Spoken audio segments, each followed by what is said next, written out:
Good afternoon, everyone. My name's Tim Besley, and I'd like to welcome you to the launch of the LSE Wealth Tax Commission this afternoon. It was published this morning, and we have the three commissioners who were also authors of that report to give us an overview of their thinking and to go through some of the analysis that underpins their message. The aim of the Commission was to investigate both the desirability and feasibility of a wealth tax. Obviously, we're at a particular moment in policy where many ideas that I think were long forgotten or set to one side have suddenly become things that we're looking at. And I think the idea of implementing a wealth tax is just such an idea. And I'm sure this afternoon we're going to learn a lot. The three commissioners that we have who are all going to speak as part of the launch are Arun Advani, who's an assistant professor of economics at the University of Warwick, Emma Chamberlain, who's a barrister at Pump Court Tax Chambers and also a visiting professor at the LSE, and Andy Summers, who's an associate professor of law here at the LSE. The event is supported and sponsored by the International Inequalities Institute here at the LSE. And without any further delay, I'm going to hand over to Andy to introduce the report.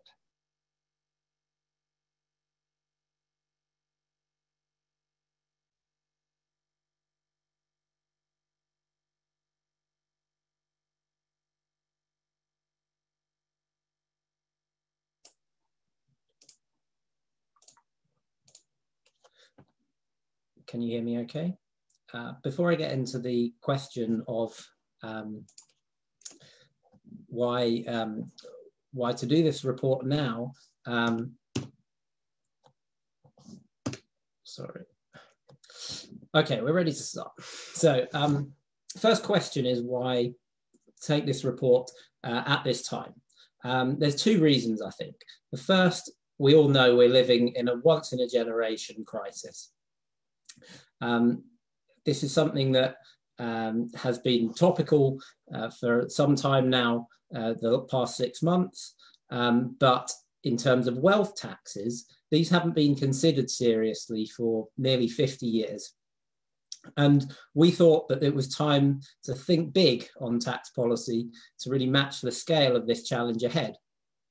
And our worry was that given that it's past half a century since we last thought about the question of should the UK have a wealth tax, we were really left a bit unprepared for this debate. So the Wealth Tax Commission was established in April 2020. It comprises three commissioners, that's myself, Arun Advani and Emma Chamberlain. And we bring a mix of expertise to the project. We all felt that it was really important that this question of tax policy is addressed from the perspective of not only academics, but also practicing tax practitioners with real world experience and coming from a mix of disciplines, economics and law and accounting. And we brought in for this a network of over 50 international experts, including policymakers from government, from think tanks, including the IFS, Institute for Government Resolution Foundation, the OECD, tax practitioners from all around the world, looking at how wealth taxes have worked or not worked in other countries. And together they've produced the evidence on which we rely for this main report. That's 36 evidence papers and over 500,000 words of total evidence that we are drawing on in having produced this report. So what we're going to present to you today, and that was launched this morning, is our final report reflecting on and drawing on all of that evidence.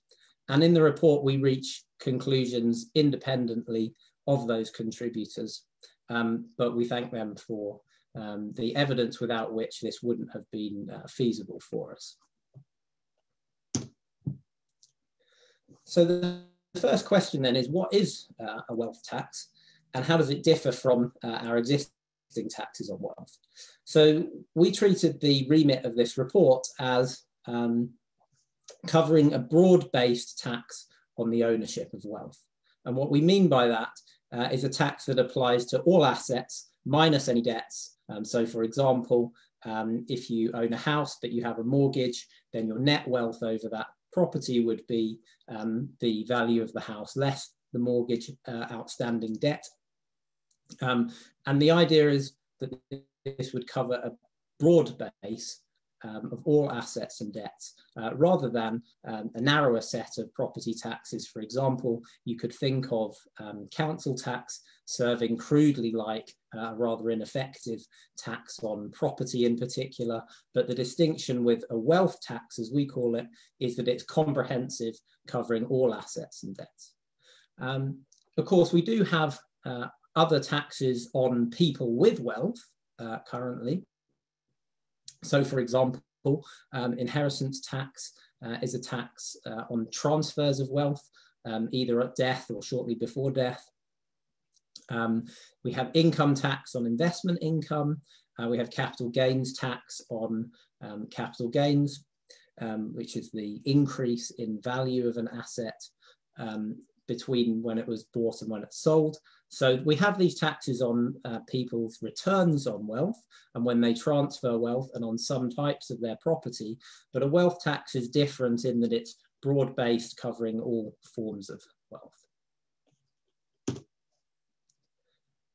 So what is a one-off wealth tax specifically? We think of this as a response to an exceptional crisis. We know that the situation that the UK is in is one that we can expect only once in a generation, if not longer. And so a one-off wealth tax is quite unlike most taxes that we have, which recur year on year. Instead, this is treated as an exceptional one-off levy. In fact, in the report, we think it would be helpful to call this the COVID recovery tax, really to emphasize that unique, not to be repeated assessment. So the way that this works is that the tax would be assessed on a single date.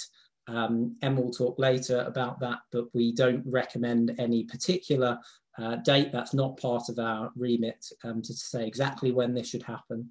But the assessment should be on a single date that fixes the wealth tax liability, but it can be nevertheless paid over several subsequent years, just like paying the installments on a loan. This approach is crucially different from what you might have heard about in terms of annual wealth taxes. There are some other countries across Europe that have annual wealth taxes. There used to be more, and some of those have been abolished. And there's been quite a lot of commentary on how some of those annual wealth taxes have failed or not delivered on expectations. But as Arun's going to explain, a one-off wealth tax has some fundamentally different economic properties. It's much harder to avoid and it's more efficient and comes at lower relative administrative cost. So we're really talking about quite a different structure of tax when we think about a one-off wealth tax in particular. So why have a wealth tax? Well, we set out to ask this question of the public. And in July 2020, as part of the evidence contributed to this project, Karen Rowlington, professor at University of Birmingham, and two colleagues from Ipsos Mori conducted a poll of a nationally representative sample of over 2,000 members of the public and asked them their views on questions of tax policy. And one of the questions that they asked was, if the government decides to raise taxes, which of the following measures do you most strongly support? And you can see here that the idea of a wealth tax came out as the most supported option here, far ahead of increases in income tax, VAT, or indeed council tax and capital gains tax. Now, you might be thinking a couple of things at this point. So one is, what do the public actually know currently about a wealth tax? I've just said that it hasn't been studied for something like 50 years. How could people know if they want this or not? And the other sort of cynical view might be, well, this is just people saying that they like taxes that they won't have to pay themselves. So the question I think that we set ourselves to answer is to stand back a little bit from that immediate policy preference and treat that seriously, but with some healthy degree of skepticism, and ask, what would a wealth tax actually deliver? And this reflects what we consider to be our role on this project. The three of us have a lot of experience thinking about and writing about tax policy, but in the end, there are some questions that are not for us to answer. Our view is very strongly that it's for the public to tell the experts what they want, and the role of experts is to facilitate, is to help the public deliver those aims. So in our analysis, and what I'm going to show you in a moment, we place more weight on the public's reasons for why they think they want a wealth tax, rather than these immediate policy preferences. There's plainly, from our analysis of this study, a lot of current electoral support, it would seem, for a wealth tax, but we want to go deeper than that and just relying on that observation to get into what are people's motivations, why do they think that this would be a good idea, and to what extent would a wealth tax actually deliver on those objectives. So we distilled from the public survey and focus group analysis 4 key priorities for the public in thinking about tax policy post-coronavirus. The first is that the tax should raise significant revenue. This was reflected in responses to the survey that talked about filling the hole in public finances and raising money for public services. Those were amongst the top 2 reasons for these tax policy changes.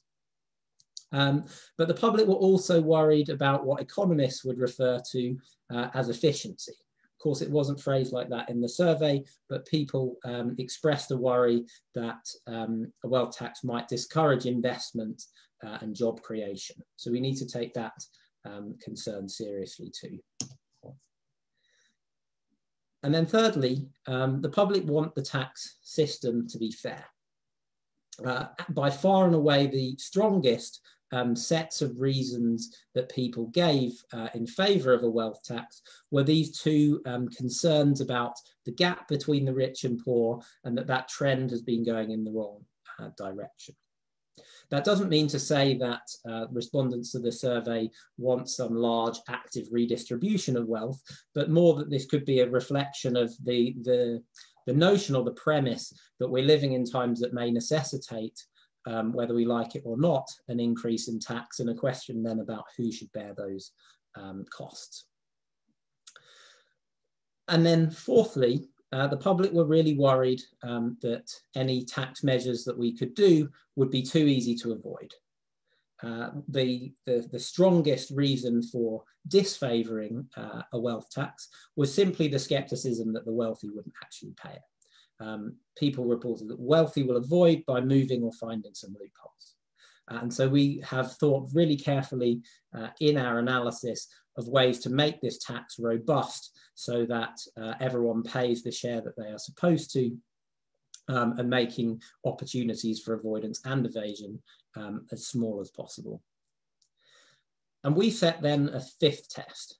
This was not one that came from the public, but this is one that we have set ourselves, which is that it's not good enough that a tax should achieve these objectives, but it should also achieve them better than the alternatives. And so, as Arun will explain in a moment, that means that we've considered the role and the strengths of a one-off wealth tax against other likely tax rises. Great. Thanks very much, Andy. So I'll talk you through now how wealth tax might compare against those 4 objectives, as well as how it relates to other taxes that might be able to stand in its stead. So the first test was how much revenue could a wealth tax raise? Would it raise substantial revenue as the public would like it to?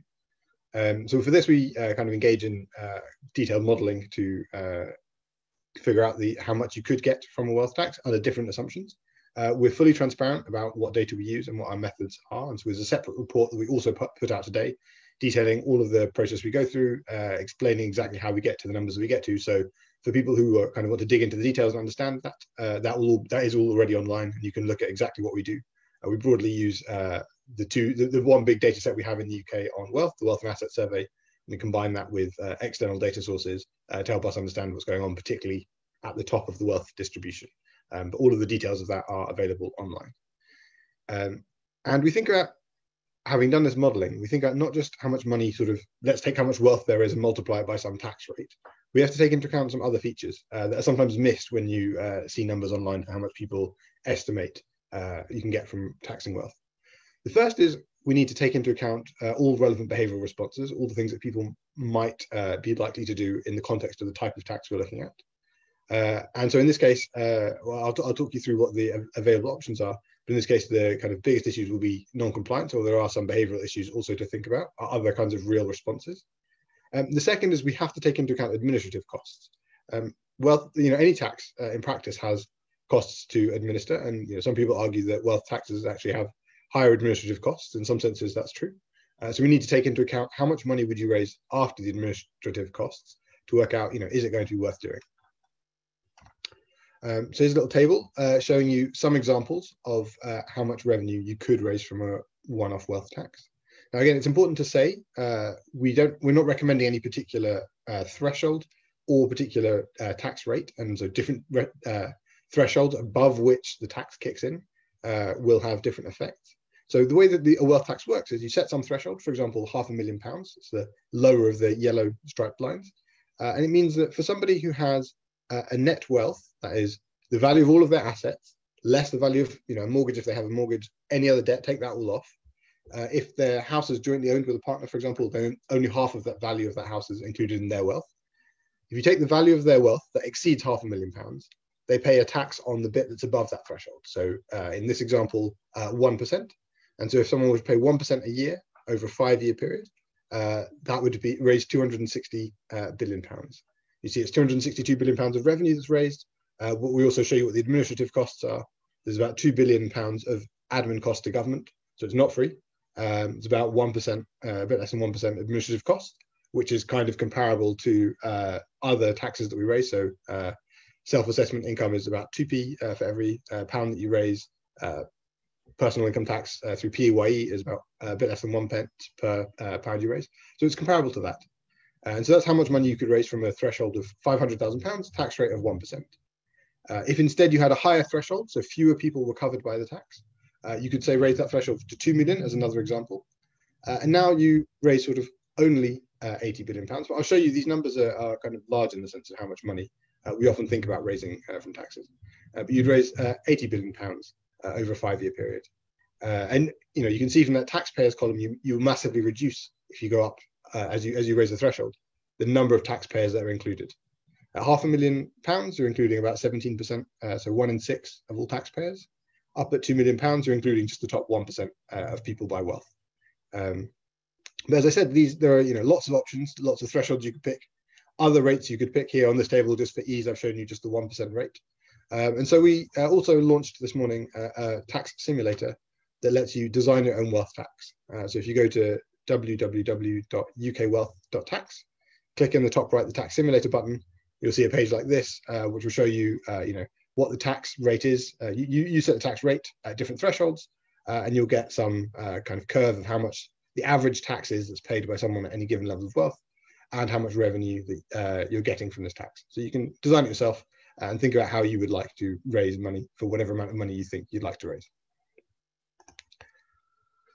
So how does, £260 billion, think of that as roughly, say, £50 billion per year over 5 years. What are the alternatives that one could have if one wanted to raise that kind of money? And again, we're not saying that that's the right amount of money to raise. If you have a lower target in mind, you could scale both the numbers in the earlier table and the numbers here down to whatever you think is the right amount of money to raise. But let's just think about what the alternatives are that would raise, say, £50 billion a year for that 5-year period. Alternatives would be, increasing just the basic rate of income tax from 20% to 29%. You could instead not want to only have it on the basic rate, but to increase all tax rates.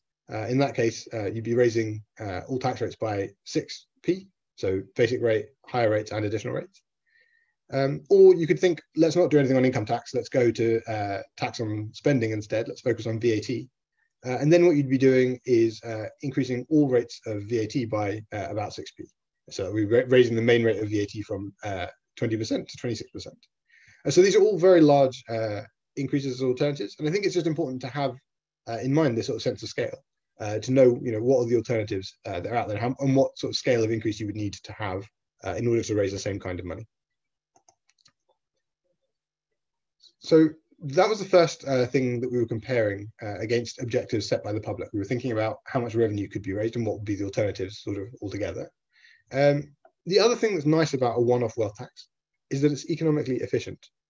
If you were to raise any of those alternatives that I just described to you, say you wanted to go for an increase in income tax rates instead, we know that increasing income taxes will distort future decisions. It will make you less inclined to work because the return from working has gone down. And so people will just be less inclined to engage in that kind of behavior. Unlike that, a one-off wealth tax does not distort your future decisions. The one-off liability for the wealth tax, as Andy described, is fixed on the day that the tax is announced. And it's then, in some sense, whatever you want to do in the future, any saving you want to do, any working you want to do, those behaviors won't affect what your tax liability is. And so because we're not distorting those decisions, as economists, we think of that as an efficient tax. It's not making you less inclined to do things you would like to do just because the tax is there. That doesn't mean the tax has no effect. There's clearly a kind of wealth effect or income effect in the sense that people have less money, and if they've been taxed based on their wealth in some sense, then they have less money in their pockets that they can spend on other things. But it's important to recognize that applies to all taxes. It's true that if you raise, say, £50 billion a year, and that's £50 billion you've moved from the private sector of the economy, from individuals, over to the public sector. But that's also true that if your alternative was to get £50 billion from VAT, you would also be moving £50 billion from the private sector to the public sector, or if you did that on income tax rates. So whatever your alternative is, just having decided that's the revenue you want to get, and as we said, we're not deciding that, but for however much money a government decides it wants to raise, that effect will be there no matter what you do. And finally, it's important to so it's important to recognize that I gave you some specific examples of taxes, but all recurring taxes, whether you think about it as income tax, VAT, if you were to move over to corporation tax or any other recurring tax, they're all going to be less efficient than having this kind of one-off tax. The third criteria that we kind of got from the public was some idea of fairness. And so there's kind of two ways to think about fairness here. So the first is, we are in this major crisis. I mean, the health crisis is now hopefully going to be easing over the coming months as the first vaccines started to be given. But the economic crisis is still sort of not over. Again, we're not taking a stand on how much money is needed to be raised to kind of deal with that. But to the extent that there is a crisis and anyone is thinking about raising taxes as a way of trying to pay for the crisis, the question is then, which tax or taxes do you want to raise? Wealth, in that sense, is a good thing to target as a way of just defining what the tax base should be, because it's a natural measure of the current ability to pay. Wealth provides security, it provides opportunities for people. It's clearly the natural thing that you can convert into the ability to buy stuff. If I have savings, or if I borrow against my house, I have the ability to purchase things with it. So in that sense, it is very directly a measure of ability to pay. And in that sense, we might think that if we're trying to sort of share out the cost of the crisis for how much money needs raising, a sensible way to share that out would be to think about people's ability to pay. It's also worth thinking about the fact that these alternative taxes, say if you were to raise the basic rate of income tax, what that will imply is a particular distributional effect of the taxes that you're raising. It will fall more heavily on people with low incomes, relatively speaking, than say something like a one-off wealth tax would do. Our recommendations here are not about sort of doing redistribution per se. One could also design a one-off wealth tax that was deliberately particularly progressive and has very heavy rates at the top, if the goal was specifically to try and do redistribution. But the point here is that you don't have to have that goal in mind to think a one-off wealth tax is a sensible thing to do. It's really a matter of who can afford to contribute the most. That's particularly relevant in this context because we know that to keep the economy on life support, what's happened is that interest rates have had to fall. They've had to be moved very low, and they're likely to stay low for a long time. We know that when interest rates are very low, that tends to increase asset prices. We saw that after the financial crisis as well. And that benefits people who have assets. So there's a sense in which you could also think about this as kind of capturing some of the value of that increase in asset prices that's taken place because we've done something for macroeconomic reasons, reducing interest rates to allow companies, individuals to borrow. That has also at the same time had distributional effects by giving gains towards the people who have increases in wealth towards the people who have assets. There's also an intergenerational aspect to what a one-off wealth tax would do. We know that wealth is held more heavily among people with among older people, and so a one-off wealth tax would fall more heavily on them. And if there are also going to be tax rises on work at some point, which are obviously not going to fall as much on, it's not going to fall on people who are retired and therefore not as much on older generations, a one-off wealth tax might be a natural way to sort of balance the two things and have, if income tax rises are coming further down the line, one way to get something also from, to balance the burden across people who've also on the older side would be to have a one-off wealth tax at the same time. So there's a few different reasons. Different people prefer, think of different ones of these as being more or less important. There are a few different reasons why one could think about a one-off wealth tax as being good for thinking about a fairness. That doesn't mean that there are still people who come to us and tell us, oh, it's unfair for some particular reason. Some people will say it's punishing the wealthy. Now, again, it's in no sense focusing on where your wealth comes from or taxing people based on whether their wealth is sort of deserved. In some cases, for some people, that's actually one of the downsides of a one-off wealth tax. But a one-off wealth tax is just saying, for whoever happens to have wealth at some point in time, who has that ability to pay, they're the set of people who would therefore be being taxed. But it's really not about punishment. And again, the design of the tax could be more or less progressive depending on what the public or politicians want. It's also not, it doesn't require confiscation of property. This is partly a hit list of questions we've had on Twitter today. But it doesn't require, saying we're taxing you on your house doesn't mean it doesn't mean the government is taking away your house. It means that they're using the value of your house and your pension and your savings to figure out, in principle, what's your ability to pay. And then, whether you pay it out of savings, whether you pay it out of borrowing, or pay it out of other income you have at the moment, there are various ways in which people can then choose to pay it. But it's not actually requiring, the handing over of anyone's keys. And to the extent there are any people who, and there clearly will be some, Emma will talk more about it, who are liquidity constrained, meaning that they don't have that much income, sort of asset-rich, cash-poor, as they're often termed. We have a number of solutions for that issue that Emma will touch on in a minute. And finally, there's kind of a question on, is a one-off wealth tax, will that be retrospective? Is it unfair because it's somehow taxing people and stuff they would have, the money they have, they would have behaved differently if they'd known it was coming? It's clearly true that people might have wanted to have behaved differently, but it's also true in lots of other taxes. Reforms to capital gains tax take place, roughly every 10 years. There may be a reform coming, and clearly, and there already have been some changes at the last budget. Actually, these kinds of changes, again, people would have chosen to behave differently potentially if they knew that those gains were the taxation of those gains was going to change. So a number of tax changes, in practice, are based on decisions we made in the past. I think, as the world changes and people realise that tax rates need to be different, it just happens to be the case that one needs to change taxes, and it will have effects on things people have done in the past. But it's not a special property of a one-off wealth tax. We go into all of these in more detail in our report, but I think that's all I'll say on it for now. Then very finally, would the wealthy avoid it? So this is the kind of fourth test we had, is the public, in some sense, wary of taxes where they think the wealthy are just not going to end up having to pay anything, and therefore, in the end, it falls on the upper middle classes, but the merely affluent rather than the very wealthy. Our recommended design is very difficult to avoid.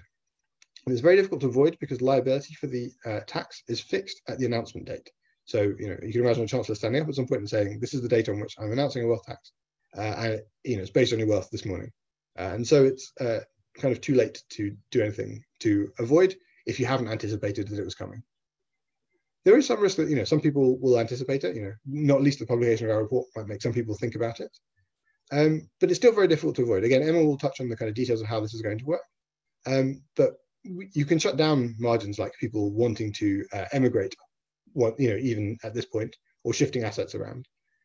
Those kinds of things can actually be shut down because it's about when you set the reference date, and it's about, for in the context of emigration, it's really about when you were considered to be tax resident for purposes of wealth tax. And since you anyway want it not to be taxing necessarily somebody who happens to just be passing through the country, you do need to have a system that determines tax residence that would automatically look at how long someone's been in the country. People could avoid by giving away assets if that's if they predict that this is coming and they decide they want to give away assets. If they make a genuine gift, not something that's revocable, but make a genuine gift, then they genuinely have reduced their wealth. That's a choice they want to make. But if they choose to reduce their wealth to give money to somebody else, then that is true. That's one of the dimensions in which one could avoid. But it is, in terms of the cost to them, they will obviously lose more wealth by giving away a large chunk of it than having to pay some smaller chunk of it over in wealth tax. So that's avoidance. There's also a worry about evasion. What if people can't do anything legal, but they try and find some other solution? There has been major progress in tackling issues of evasion over the past decade. There's been, since the financial crisis, the growth of automatic exchange of information between countries. That means that HMRC in the UK gets information from other tax authorities about what money people have abroad. There's also third-party reporting within the UK. So banks, the land registry, Companies House pass information to HMRC that they can use to cross-check what people report. So there's a lot of things that HMRC can already do. There will sort of inevitably, as with any tax, be some non-compliance. We see that with inheritance tax, about 9% is measured to be about 9% non-compliance. With self-assessment income tax, it's about 12%. And so the revenue figures I showed you earlier all are taking into account the idea that there'll be about 10% of this kind of non-compliance and some small amounts of avoidance of the kinds I described earlier. But even after that, we're still raising these large sums of money. So at that point, I'll hand over to Emma to talk more about who is taxed and the other design issues in this context. Okay, thank you very much. Good afternoon, everyone. I should stress I'm going to look at some issues of design, and in this context I'm only going to look at the one-off wealth tax payable over a period that we suggest is 5 years, and not in any shape or form. None of this seminar is about an annual wealth tax, which we're not recommending. So in the context of a one-off wealth tax, who is taxed? And when a wealth tax was last considered in the UK in 1974, the government Green Paper concluded that the natural unit of the taxation should be the family, so the married couple at that time. And certainly you could have the married couple being taxed as a single household, or you could tax each person on an individual basis. Internationally, different options are followed. Switzerland and Norway accumulate the wealth, aggregate the wealth of the household and double the exempt threshold and tax them all as one. Spain has separate thresholds for each member of the family with separate assessments. We discuss these options in the paper, and certainly if the tax unit is chosen to be couples, then there would be a strong case, I think, for assessing cohabitees as well as spouses and civil partners, because otherwise it would be quite unfair if someone married and then was better or worse off just before a one-off wealth tax was announced. But this leads to problems of definition and enforcement. Who's to say who is a cohabitee? And certainly the benefit system has not found these easy questions to address. So in the end, we opt for an individual basis, but equally we accept it could operate unfairly for a couple who happen just on that one-off assessment date that's announced to own property in perhaps one person's name, even though they regard it as a joint asset. And that would be particularly the case if the tax was levied at a high, over a high threshold with a very progressive rate. So we've recommended that while a one-off wealth tax is assessed on an individual basis, it would be feasible to allow couples to choose or elect to be taxed together if they preferred. So they could elect into joint assessment. Now, the next question is what tax practitioners sometimes say is territoriality.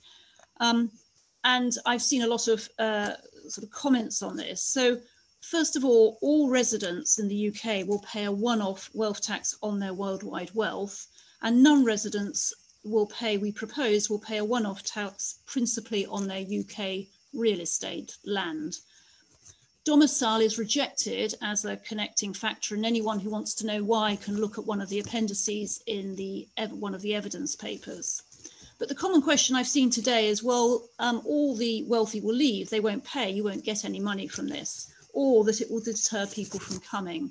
So looking at those two questions, first of all, it could well be true that on an annual wealth tax, the wealthy might well leave, but a one-off tax can be structured with what we call a backwards-looking tail. And so we've suggested that those who are resident in the last 4 out of the 7 years prior to the year of announcement, and you could obviously operate a number of different options here, will be subject to a worldwide one-off wealth tax. So even if they've left by the date of announcement, they could still be subject to the tax if they've been in the UK for a long period before. And as I say, the 4 in 7 is just a suggestion based on other legislation that we already have in the CGT legislation. We could operate different models. Equally, we don't want to put people off coming. So those who have only been UK resident for a very short time before the announcement of the one-off wealth tax wouldn't pay on their full worldwide wealth. So that is who is taxed. Now going on to the next slide, the case for taxing all assets. And we are very clear in the report, and I would say this is one thing we have agreed on. We haven't agreed on everything all the time, but we have agreed on this, that there should be a comprehensive tax base. And there are really 2 reasons for this. One is fairness, and one is revenue. So the fairness argument, first of all, dealing with horizontal equity, essentially that people in similar positions with the same wealth or taxable capacity should be taxed in the same way. And this is because if 2 people with the same ability to pay end up paying different tax bills just because they happen to hold their wealth in different forms at the date of the announcement, this would feel very unfair. So just to take 2 simple examples, you've got Jack, who chooses to live in a modest house and invest in the stock market, versus Jill, who prefers a nicer house and has no other savings. It would be rather unfair to say, for example, that Jill pays no wealth tax because she's got a large house, and Jack has to pay the wealth tax because some of his wealth is in the stock market, and it would be equally unfair in reverse.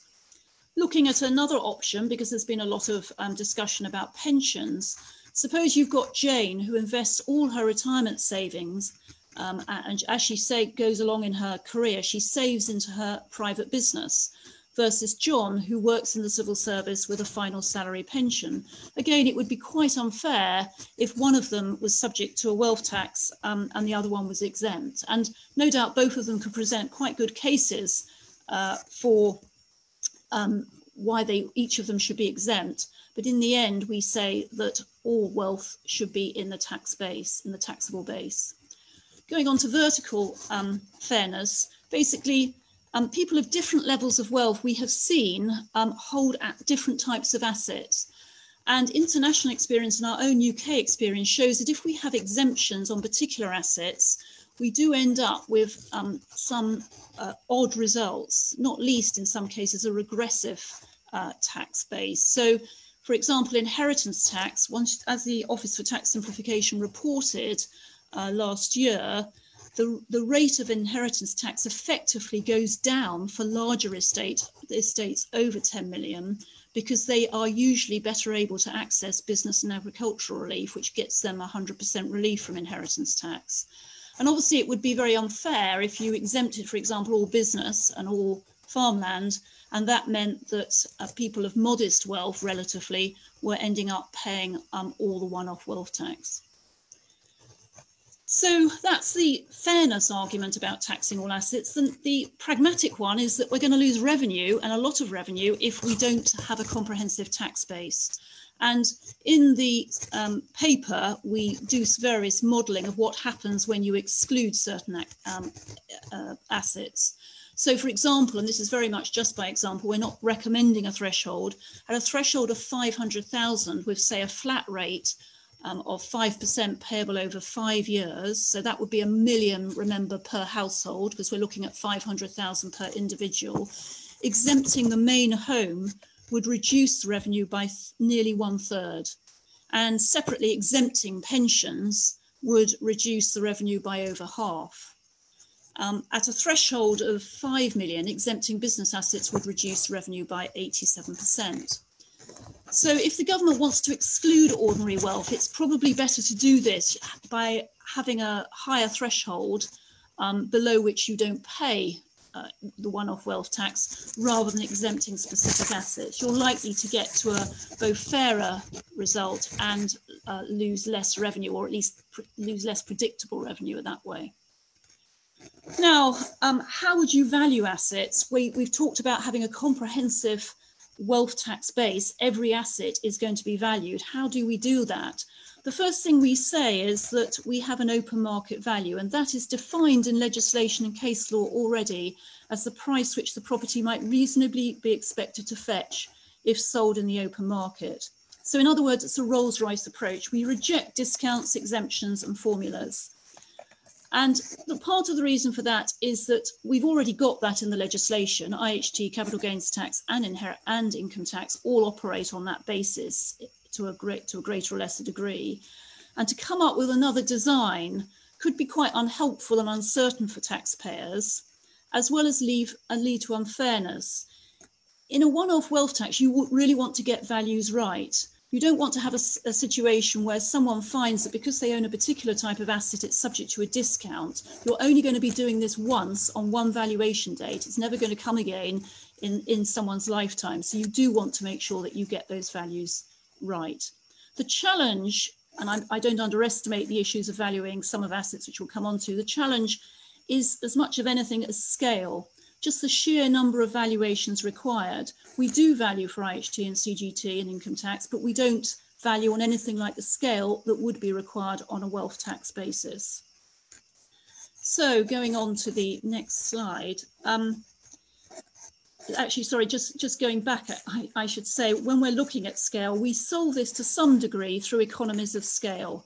So we suggest that the government should provide some institutional valuations rather than putting the burden on taxpayers. And we do that by saying, for example, on houses, because the revenue can deliver economies of scale, the Valuations Office could do those values and then taxpayers could object if they want. We also look at banding. So under a banded system, the tax charge would depend on assigning the taxpayer to a range based on their total wealth rather than identifying a precise figure.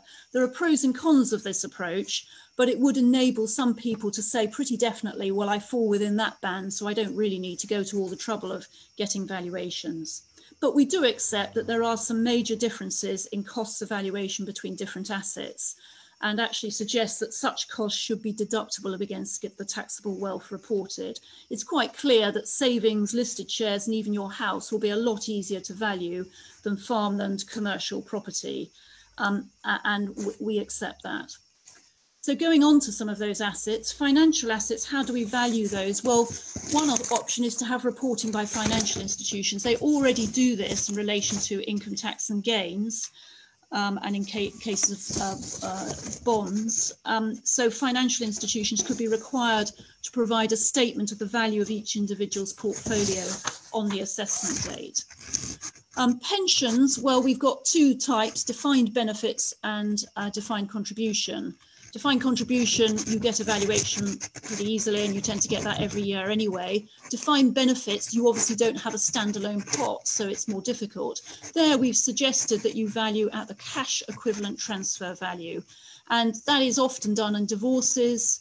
If you wanted to transfer your pension to an alternative plan in exchange for giving up your rights under an existing scheme, the cash equivalent transfer value is a pretty standard valuation to use, and pension funds are well able to deal with that. The house, as I've said, we've suggested using the Valuation Office as the as pre-populating tax returns with the values, but the taxpayer would be able to substitute their own valuer if they got a professional valuation.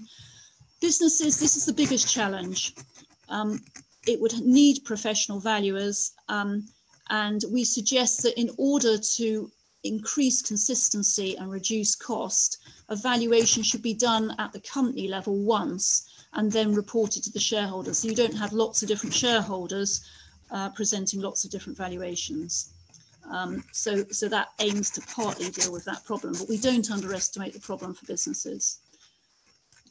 And what I would say is they do have, we would suggest that for the first few years, while they're sorting out valuations, a provisional basis was adopted and you paid until the final valuations were agreed. And because we're only doing this once, we have the opportunity to do that properly. So one other issue that's come up a lot is liquidity problems. What about those who are asset rich and cash poor? And at a threshold of 500,000, around 1 in 14 taxpayers would be liquidity constrained. And we have a definition of that I've put on the slide there. There are 3 solutions, and the first one is that anyway, the standard payment period for a one-off wealth tax is not going to be that you have to pay it in 1 year. The period would be over 5 years. So whatever rate the government decided, that rate would be divided over 5 years. You could have longer periods, you could have shorter. There are pros and cons to each option that we discuss in the report. We also accept that particularly in pensions, you cannot pay the tax because you don't actually have access to the pot to pay it until you retire, and therefore you will have the option to defer any tax on pensions until the state retirement age or until you crystallise your pension pot. At that point, the tax liability that was agreed will become due and can be paid. And most of those with significant pension wealth are already near retirement age anyway, so in a sense there's not too much longer that you have to defer. There is also the problem of the granny in the big house, and there those who have a low income and high value assets, how are they going to pay a one-off wealth tax? Well, there we suggest a statutory deferral scheme, and we don't suggest that that lasts for a maximum period. If you can show that you've got low income and low liquid assets, then you are allowed to defer payment beyond the 5 years. You're not exempted, but it can be deferred, for example, until sale of the house or until death. So, going on to the conclusions, we don't make any recommendation on when a one-off wealth tax should be implemented. We've said that several times. It really does depend on the state of the economic recovery, and indeed whether taxes should be raised at all. Some people may say we don't need to with low interest rates for many years and we can just rely on buoyant economic activity. Our point is that if the government decides to raise taxes, it should do so by raising one-off wealth taxes in preference to other taxes. It will be a better way of raising significant revenue than increasing taxes on work or spending. And we also think, and this is important, that it would be harder to avoid than alternative ways of taxing the better off. So it's an exceptional response to a specific crisis. We are not recommending it as a permanent feature of the UK tax system. But we also say this does not remove the need for long-term reform to existing taxes on wealth, which we should do as well. And I think we can all agree that our current taxes are a mess. They're complex, they deter people from coming to the UK. The wealthy don't like them because they don't understand them, and they have to pay money to understand them. And many people feel that they are very unfair. And I think if one thing that my fellow tax practitioners and academic colleagues can agree on is that the current system is not fit for purpose.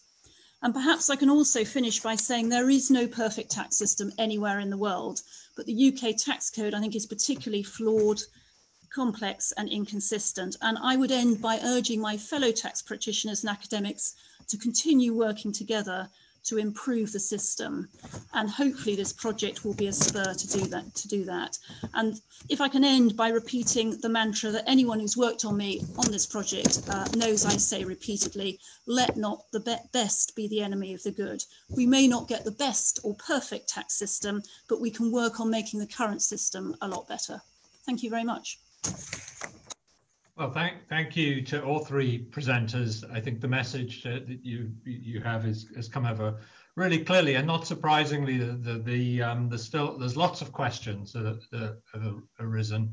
I think if there's a dominant theme, in some ways, it's about subliminally, I suppose, the politics of this. I mean, you've talked a lot about the sort somewhat about the economics of it, somewhat about the legal aspects and the enforcement aspects.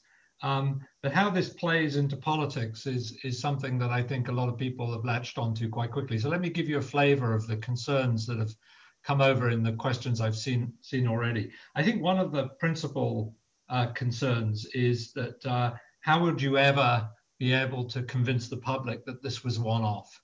Having gone down this route, set up a certain amount of administrative enforcement to do this, would it have much credibility at all with the public that you were just going to do this as a one-off? And sort of on the other end of that, then a lot of people will say, well, surely you should just be going for an annual wealth tax anyway. And that's almost coming full circle from the sort of, can you commit to one-off? Maybe, most people would think this is going to be the beginnings of an annual wealth tax unavoidably, because once the government sort of tasted the forbidden fruit, if you like, they'll feast on it just as much as they like. And those go right to the heart of the political economy, don't they, of this? And I know you haven't really stressed that in anything you said, but I think most people listening in would like to hear more about your thinking on that. Let me jump in then. So it's a really important point. When we said at the start, there are no behavioral responses, and it's too late to kind of do avoidance because it's all happened. That's also partly predicated on the idea you're not all now going to be responding on the assumption that this kind of tax will continue. I think, that there's two things to say about that. One, which Andy touched on already, is being clear what the kind of context is, what the purpose is. That this is really, I don't think anyone can say that 2020 is just another year where we're just thinking about taxes like we might be in any other year. It really is quite a different time, and we've seen all of the stats from the Office for Budget Responsibility and whoever else saying, worst performance of 300 years for the economy, and so on. And so I think it's clearly an exceptional time. The other thing is to say is that other countries have, in particular crises, also used one-off taxes. So after the Second World War, which again was a very unusual context, people have already been talking about the UK as thinking out, is this war debt? Should we think about this as the follow-up to a war? After the Second World War, France and Germany, both among other countries, and Japan also had one-off wealth taxes. After the financial crisis, Ireland and Iceland, which were both badly hit by that, had temporary taxes. In all those cases, those taxes have since gone away. They also don't seem to have, the Irish example was a temporary tax on pensions, but it doesn't seem to have stopped people saving in their pensions, continuing to use pensions. So I think being very clear with people does make it possible to explain why this is an unusual thing to do, and that it's a special context. In terms of whether you could just switch over and say, oh, we've done it now, let's just make it a regular thing. I think I didn't kind of spend a lot of time on it, but I showed the administrative costs of raising this money. And in the context of a one-off wealth tax, they're quite small. But if you're thinking about the kind of level of tax you'd be raising from people if you were doing an annual wealth tax, it just wouldn't be the same scale. You obviously wouldn't be wanting to try to have that kind of scale on an annual basis. And then the administrative issues do become a lot larger. It's just much harder to do. I mean, even in the context of repaying this over 5 years, we were still only assessing the tax once, having to engage in all the valuation costs once. Doing that every single year is actually quite expensive. And so I think the other thing is it is harder to implement an annual wealth tax. And we, as we say in our report, as Emma said, there's a lot of problems with the current system for taxing capital in the UK. We all strongly feel that if there's going to be the political capital to try to work on doing something about taxation of capital in the UK, the place to start is fixing existing problems that we know about, that have been written about by many people before us and who we cite in our report, rather than trying to embark on a new tax. We think the only problem for which an annual tax is potentially a solution that couldn't be solved with those other taxes is for the people who specifically have a goal in mind, that what they'd like to do is not just to raise more money from people with wealth, but specifically to reduce the concentration of wealth at the top. If that's your specific goal, I think your only option is something like an annual wealth tax, with all of the difficulties that will come with it. But if what you want is mainly something that is, let's raise some more money from wealth, you can do that by fixing existing problems, and that's definitely the better place to start. Anyone else want to come in? I suppose I ought to say that I think an annual wealth tax really does present some pretty significant issues for taxpayers in terms of valuation issues for them, but also in terms of behavioural response. I mean, a one-off wealth tax, one of the attractions of it is that it is pretty difficult to avoid.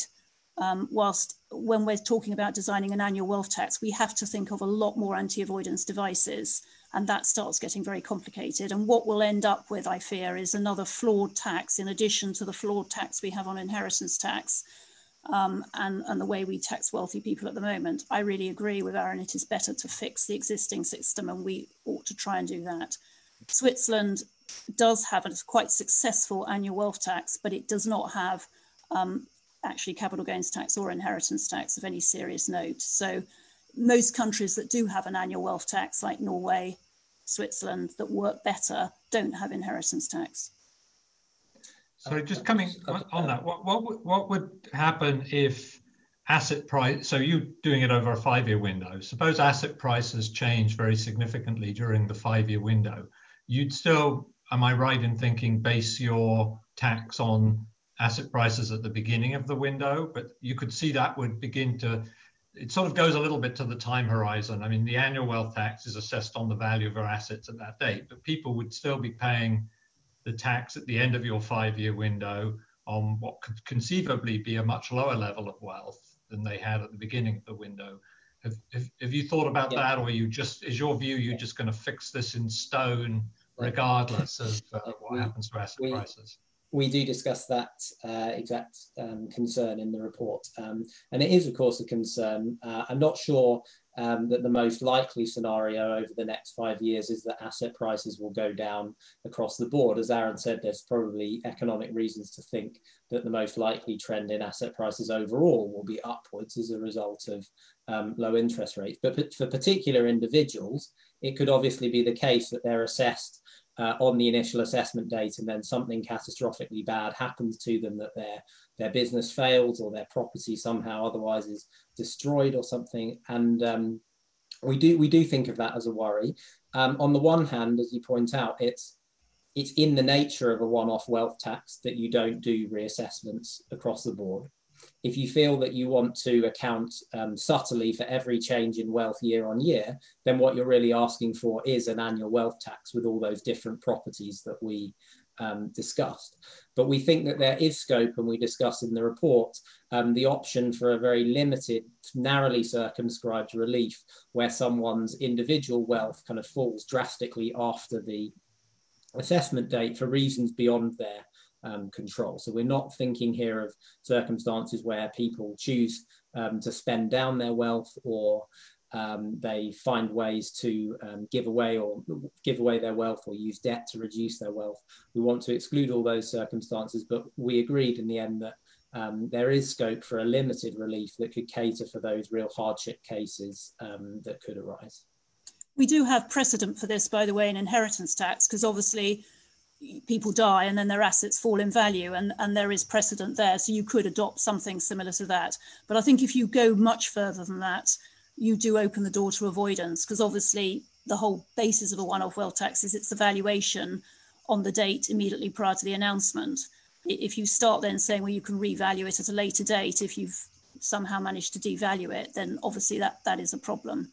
In most cases, and in fact, this was a lesson in Germany, which introduced a one-off wealth tax in the 1950s, assets went up in value, and the one-off wealth tax, which in fact in that time was 50% over 30 years, became increasingly sort of lower effectiveness, because obviously it was worth less. Okay, so one question that came up a couple of times that I just want to push you on is, are you actually recommending this? People seem a bit confused as to whether or not you're just sort of analyzing alternatives, or you're actually producing a recommendation. And if you're not, so just to make sure you don't you answer the question, if you're not, why are you not making a recommendation? So the straight answer to that question is it's a conditional recommendation, and the condition is that the government's decided that it's going to raise taxes. So we're not saying you should do this tomorrow. We're not even saying you should do it next year or in 5 years.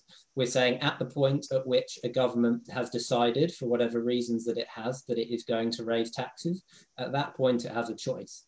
And the usual way that a government exercises that choice is to say, well, if you want to raise lots of money, you're going to have to raise taxes on income, VAT, national insurance contributions. That's the, sad face. That's the only way that we can do this, and everyone will have to pay. And what we're saying is, at that point, actually, we disagree that those are the only options. And we're saying the government does have a choice because it could raise this money from a one-off tax on wealth. Okay, and if one takes that view, I think, again, there seems to be a bit of confusion as to whether you're predominantly persuaded by the inequality argument. So if it's about inequality, then you would be driven towards the annual wealth tax, I suspect, with all of its difficulties, versus you need to raise tax revenue in a hurry, and this is the easiest way to do it. Again, on the balance of those two arguments, which one is the one that's really driving you? Well, I think it is definitely, it's a combination of needing to raise revenue, but to do it in a fair way. It's certainly not the case that a one-off wealth tax is the easiest way to raise even 50 billion a year. The easiest way is just with a stroke of a pen to increase the basic rate of income tax. And that is partly why that's what governments often reach for. So one-off wealth tax is not the easiest, but it is the way that you can raise a large amount of revenue and do it in a way that those who can afford to pay more. So that is then to bring in that distributive element, undoubtedly. Okay, and then a few questions about the landscape in which it's landing tax-wise. And Emma finished quite rightly, in my view, pointing out that we don't start from anything approximating an optimal tax system. So this lands in the middle of a pre-existing set of taxes, and quite rightly the question is raised. Many people are already paid some forms of inheritance tax. They pay capital gains tax. They're being taxed with council tax somewhat on the value of their property, although, as we all know, council tax doesn't do a particularly good job at capturing the value of property. But why not just reform all of those taxes and have a better long-term solution to capturing wealth through existing taxes, rather than introducing a new tax? And isn't this just delaying the date at which we would have the hardest conversation, which is the one I think Emma alluded to, of sorting out our tax system? And this might just sort of delay that conversation rather than actually support it, because we're not reforming any of the really problematic taxes. So, for example, someone points out in their question, if we're going to go to the trouble to value people's wealth, well, why not actually have that revaluation of some kind of council tax system that would facilitate? Why then go back to a system of taxation that pretty much anyone who looks at it thinks is well past its sell-by date? So I don't know, Emma, you raised the question, the tax system is in a mess as your sort of final flourish. So how do you see this playing into the wider debate about tax reform and not really paying attention to some of the things that everybody knows or who's debated this thinks already should be reformed? Well, I think reform, taxes on capital and wealth are very difficult, and we're not the only country that finds it very difficult. So we're sort of in good company in that. I think one of the problems we face in this country is that we don't actually know that much about the really wealthy. We don't have very good data, particularly over wealth of 10 million. So this, if nothing else, would give us a lot better data. And if you've got better data, you can plan your policy a bit better. And certainly, that might be an option if you have valuations, that you could then look at council tax. If you're doing it for that, you might then think, well, why not do it for council tax? I think the problem, this is sort of a bit like the best and the good, the best being the enemy of the good. People always say, oh, well, you can't have a one-off wealth tax because what we should be doing is reforming existing taxes. And then you suggest options for reforming of existing taxes, and they're not quite right. So nothing ever happens. The one-off wealth tax is an exceptional response to an exceptional situation if you need to raise taxes. I do not think annual taxes are a good way forward, because I think it will just add another complexity to the mix. And the problem with it is that if we fail on an annual wealth tax, then everybody will give up taxing the wealthy at all. We just will throw in the towel. And indeed, some countries have done that. But if we want to think about it, I think this project has enabled practitioners and academics to work together, and there's more to be done.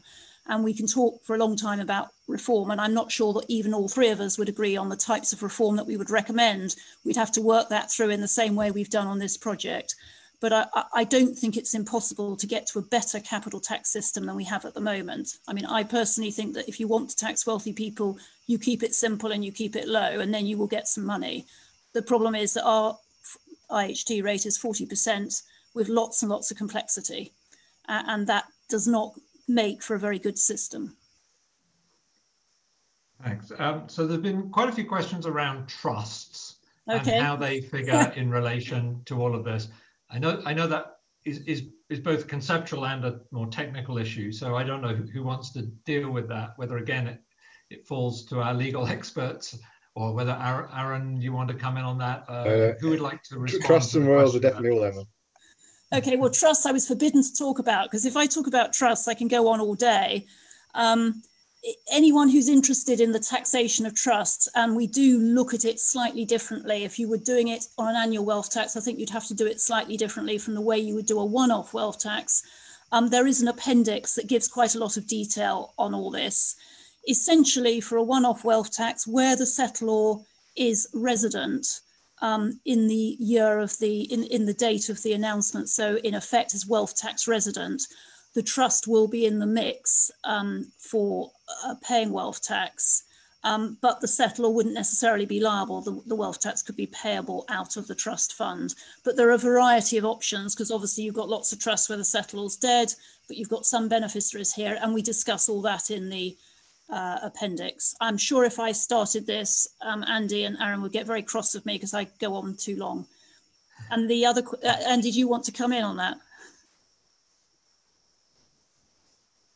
No, I think that's probably an appropriate level of detail for this discussion. But for the aficionados, there is quite a long appendix to the paper in which we discuss that in detail. So there another set of questions around the impact of this on pensions. That you would in effect be lowering people's future incomes because they're paying out of their pension wealth. So it is a wealth tax in the way you're describing it, but it has sort of implications, and people who've been saving in anticipation of a particular target retirement income would therefore have their life cycle plans potentially messed up by this. And it sort of goes to the sort of one-off question, because one of the arguments that's frequently made about unannounced taxes are that people have made lifetime plans based on what they thought the tax system was, and suddenly that's turned around. And I suppose that issue particularly applies to taxing pension wealth. So do you have any reaction to that concern? Yeah, so well, I think the most direct comparison, just on your last point about people's expectations, we talked about alternatives in terms of raising income tax or national insurance contributions. Of course, if we decided, which is not an implausible option, the government decided to add national insurance contributions to pensions in payment, which was one of the Merle's review recommendations and has been quite heavily canvassed. That, of course, as well, you could say, well, if I'd known that national insurance contributions are going to be paid when I took out my pension, I would have saved more in the first place. And the complicated reality with our tax system is that even tax changes which are formally prospective, so only applying from this date, of course, always risk people saying, well, had I known, I would have done something different. And so we don't think that a wealth tax is a special case like that. And just the other point about turning this into a tax on future income, I think the critical difference is that this is not then assessed based only on how much pension wealth you have, but the amount of tax that you would end up paying depends on adding up the amount of pension wealth that you have with all of your other wealth on the date. So it is quite different from taxing the pension income stream only in the future in terms of the way you calculate the liability. Okay, thanks. Either Aaron or Emma want to come in on that. If not, I'll get to the next question. So again, questions around the impact on business assets. So if somebody owns a business and most of their wealth is tied up in their business, maybe, I don't know whether that's in your calculation. It's not exactly the same as asset-rich, cash-poor people. It could have a serious impact on business development for people who are holding assets in businesses. And given the difficulty in securing finance for business expansion, wouldn't this have an impact on the economy that could be quite severe, particularly for growing businesses where you probably want, from a social point of view, to let those businesses get on and grow, but instead you'd be effectively taking value out of them by that being paid in the form of a wealth tax. Any responses to that? Let me take that one. I think that picks up on quite a few different points that we've sort of touched on already, but it's sort of a nice example to look at. So I think the first thing is, yes, we count, when we're looking at who is liquidity constrained, we look at it based on, we can measure what people's incomes are in the data, we can measure what wealth they have, including their business wealth. And so if you have a lot of business wealth relative to the income you have, then we think of that as somebody who is liquidity constrained. That, of course, in some cases, if it's a private business, it's hard to know, what could they have been taking out of their business versus what they chose to take out of their business. But we see what they take out, what they're choosing to take out, and on that basis, would classify them as liquidity constrained. How should we think about that? There's two different issues there. One is, what do you do about the person who's liquidity constrained? As Emma said already, we have sort of a number of solutions in this process. In this context, assuming that the 5-year payment period wasn't enough, the main solution for that person would be that, based on what their income is and what their wealth is, they'd end up essentially working out a payment plan with HMRC that would involve them paying over a longer number of years, a lower level per year, until that tax is paid. So that's sort of the liquidity answer. In terms of what does it mean for their business growing, and sort of, is it a terrible thing to be taxing the business? I mean, kind of as with all taxes, if you want to raise however much money it is we're raising, certainly having this tax will be a tax on the person who has business wealth, and they'll have less money to have for their business. But the alternative might be, well, instead we'll raise income taxes, and that'll make it more expensive for that same person to hire people to work in that business. Or we'll raise VAT, and that will discourage people from being able to spend as much at that person's business. So I think, in a sense, it's really about what's the comparison. If you were saying, well, we can either have a wealth tax or we can have no tax, clearly having the wealth tax is going to mean that people have less money, and that's going to be bad for that person's business. It's not as obvious when you say, well, the alternative is to raise some other tax, that the other taxes are going to be better for them. I mean, the other taxes are also not only going, an income tax is not only going to make it more expensive for them to hire somebody, but it makes the people they're hiring, less inclined in general to want to engage in the work, because they're going to have less to take home. And so it has that additional distortive effect, as well as just raising the cost of hiring people.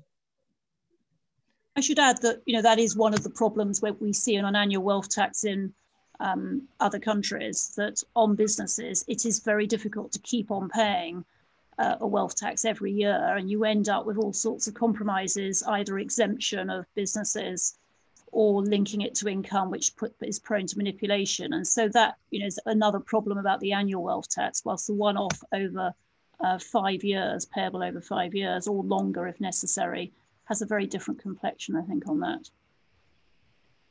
Okay. Again, questions around this sort of exceptional moment you've described. Would the 2008 financial crisis have been exceptional enough for this to have been done then? In which case, it doesn't look like quite a once-in-a-generation thing anymore. How would you know when you're an exceptional moment? COVID, as we all know, is exceptional. But if these are once in a 10-year event, it's a different world than if they're a once in 50-year event. I know you can't commit the future, but how do you think about what makes exceptional from the point of view of having a one-off? So I think one answer to that is it would be an extremely bad idea for a politician to set a threshold criteria at which the tax would kick in, because as soon as you do that, actually you have created an anticipation. If we say that it's X billion pounds of debt that we have a one-off wealth tax, then next time we're approaching the threshold, people are going to start responding. So it would be a very bad idea to set a particular criteria, but we do discuss this in some depth in the report. But ultimately we concluded this is one of those intrinsically political questions of both judgment and narrative. I mean, can a politician persuade the public that there is a case for this, and to articulate that in a way that does make it credibly one-off? I mean, one of the things that we we floated in the report without this being a kind of recommendation was to say you could call this a COVID recovery tax, so that a government that wanted in the future to levy this again would really have to explain why also they were changing the name of the tax, given that coronavirus was many years in the past. But to some extent, that's us playing amateur politics. I think in the end, it's for politicians to craft the narrative and to make the case that this is one-off, and that's not something that really, as the commissioners on this report, that we can do for ourselves. Can I come back on that? Because there were questions sort of around the narrative that underpins your report, and I apologize, I haven't read it yet. But and so we have a certain narrative about where income comes from, you know, that people get skills and they start businesses. And then there's another narrative about where wealth comes from. It's partly inherited, it's partly luck. And do you think it's important to accompany a measure like this with a very clearly defined narrative about where the wealth distribution comes from and the components of wealth that we think are more or less based on luck and inheritance, and that is that part of your narrative underpinning this?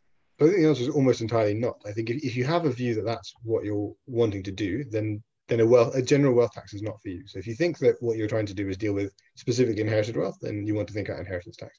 If you want to think that what you're trying to deal with is specifically increases in wealth over some point in time, then you want to think about a capital gains tax. There are other kinds of taxes you can have that are specifically targeting those things, and you can then say, well, this is the kind of thing that I don't like, or I want to do to, you know, capture more tax based on, and you can design it based on that. As we said, you know, in some sense, wealth tax is being very agnostic. It's not taking any stand on, you know, why is it that you've got wealth? Where has it come from? Is it sort of, in some sense, deserving or undeserving? We're not trying to take any stand on that. Instead, it's very much in the context of, if there's a need for revenue, if that's something that's been concluded, then what's the kind of, in some sense, fairest way to share out the cost of raising that revenue? And in some sense, the natural thing to think about is, well, what's some measure of an ability to pay? And I think, you know, it's sort of the worst measure apart from all others, in a sense. You know, people can have a case for why wealth is not a kind of a perfect measure of someone's ability to pay, but your income on some particular day is clearly going to be a worse measure, because incomes are going to, you know, fluctuate kind of more wildly. Someone will end up suddenly becoming unemployed, and that's kind of having something based on their one-off income was not a good idea. We're not going to have data on, you know, what their spending was in any useful way. And so I think in some sense, you know, wealth gives you a natural measure as something you can use. And it, you know, I think we will all accept that it's imperfect as a measure of what someone's kind of abilities are, ability to pay is. But I think you'd be hard pushed to find something that's better than that. Okay, well, you're not going to like me, because I'm going to bring it back to another politics question, because it keeps kind of, there's a two-part version to this. One is, and I think I'm told Gus O'Donnell raised this point, that this would have to be done by a Conservative government. Do you have a view on what did Gus raise it at launch or whatever that you did? Yeah. But there's another version of that question that's also come up, which is, well, surely it's great. The Tories could really do this because it would only hit their safe seats, and so it wouldn't actually have much impact on their electoral prospects, because you know, most of the revenue. But you know, I guess a sort of serious thing behind this would be: have you looked at the sort of where the revenues would be generated geographically, not just by income group, to sort of assess what the politics would look like if you did the kind of wealth tax you're looking at? From the looks of his screen, I think Andy's about to put a map for you, although he's muted. Ah, very good. So for an exemption threshold of £500,000, Andy, you're muted, so you can't. So I'd unmute. Yeah, we did anticipate that question, and it's a good one. We'd love to be able to do it at individual parliamentary constituency level, but the data doesn't allow us to go quite that fine grained. But we can show you the regional picture, and it's probably not one that will surprise people too much, that roughly half of the total revenue that you would get from a wealth tax at a 500,000 per individual threshold comes from the south of England, in those regions around London, essentially. I suspect that if you adopted a higher exemption threshold, actually that geographical concentration would be even stronger. But I'll let Aaron just. No, so actually, we show in the paper showing the modelling. Actually, we show that kind of the reverse is true. So what you see here is a threshold of 500,000 people. A lot of the people who are captured by, you know, who pay some amount of tax, are people who, you know, in some sense have houses. We know that house prices are higher in London and the southeast. It's important to note, it's also the truth that mortgages are higher in London and the southeast. So it's not as kind of immediately obvious that you're going to have people pay more. But it is true there'll be people who bought a house 30 years ago and paid off most of their mortgage or all of their mortgage, and so they will be covered by the tax at this point. As you go to higher thresholds, there are fewer and fewer people who are over that threshold just on the basis of having a very, at say £5 million. There are a few people who have housing and pension wealth, say, that collectively puts them above £5 million. So what you have is much more business wealth. And actually, business wealth is actually much more equally distributed across the country. And so you see that actually many other parts of the country kind of start lighting up here. And you see it's a much more equal distribution actually as you get towards sort of £2 or £5 million as a threshold. It should also be noted we're talking about per individual, so 500,000 is $1 million a household in effect, if you're with somebody, yeah. So would part of the pitch that you're pushing be a kind of consistent with the government's levelling up agenda that effectively it looks like the tax would be much less levied on parts of the country that the government says it wants to level up? Is that part of your pitch, or is that just coincidental? It's coincidental, and we're not picking this as the threshold. I think if a government was saying, well, what they want to do is raise money, particularly in the southeast, then we know that raising money on property, which is more expensive in the southeast, and actually, if you really wanted to raise money, particularly in the southeast, then doing the revalued council tax would be even stronger, because if I lived in the southeast, which I actually don't, but if I lived in the southeast, the fact that I have a huge mortgage on my property as a relatively young person wouldn't help me. I would be paying council tax on the full value of the property if there were a revalued council tax that was somehow proportional to it. And so actually, if they were trying to get something that was more kind of tilted towards the southeast and the areas that to give money towards the areas that they're trying to do with levelling up, then actually something more like a property tax would be more appropriate. But it is coincidental. I mean, a government could pick the current government could pick this up and say, well, actually, this has this nice side benefit that we can use to sell it, and I think that is fine. It is clearly there in the data. It wasn't something we were trying to kind of tilt towards, but it is clearly there.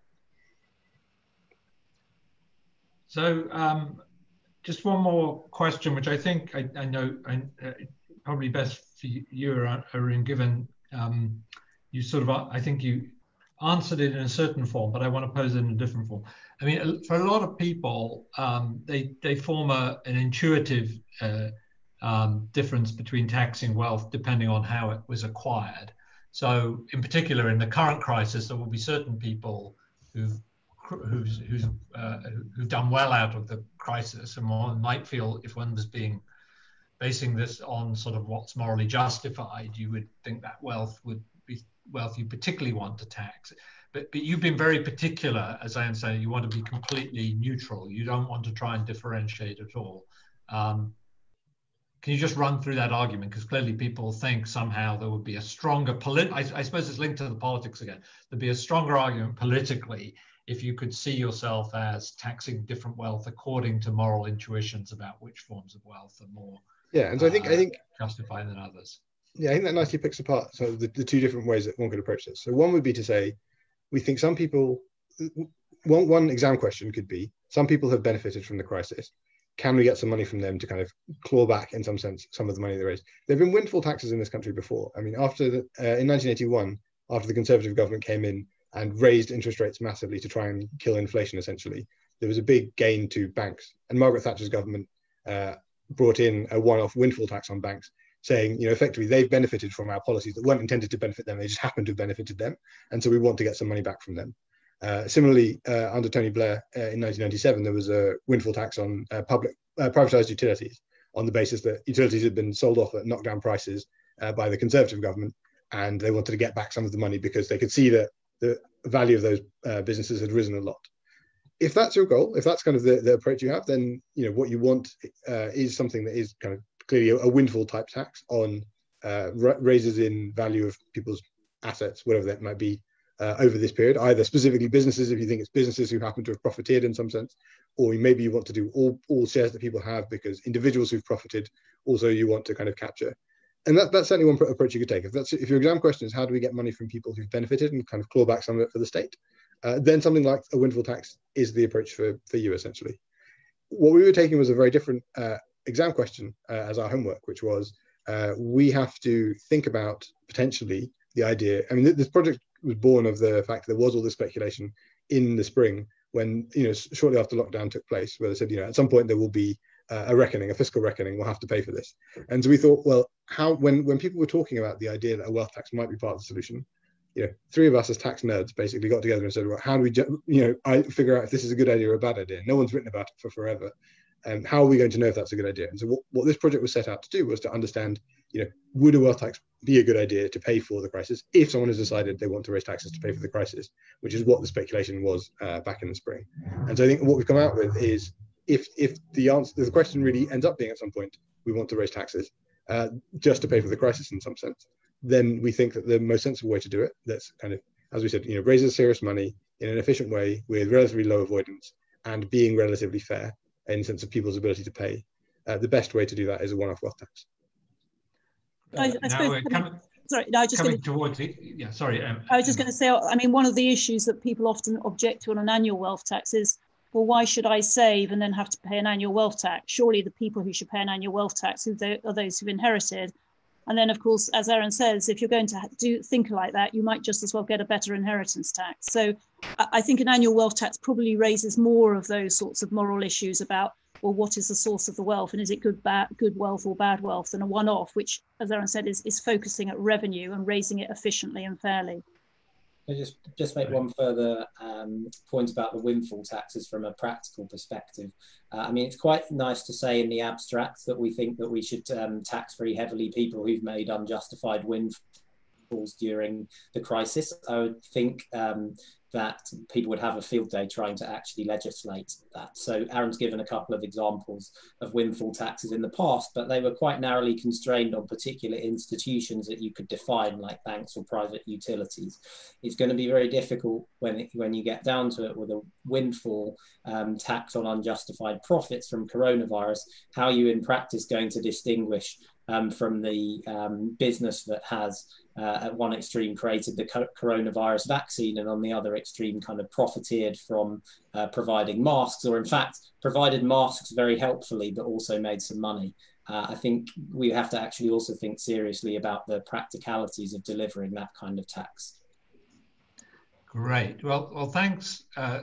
This has really been an interesting session, and all of the questions show that this is both a provocative and productive area. And I know your ambition is to change the conversation, and I think you will surely have succeeded both today, but in future in provoking what will be, I'm sure, an important conversation. Your report is available. I don't know whether it'll be easy if people Google it. I'm sure just UK Wealth Tax Commission, LSE Wealth Tax Commission. But I think there is also a link that might appear in the chat that allow people to find it. But really, it just remains for me to thank Arun, Andy, and Emma for their wonderful presentations and insights, and from which we've all benefited. And I look forward to sort of seeing what happens next in terms of how much traction you can get with these ideas.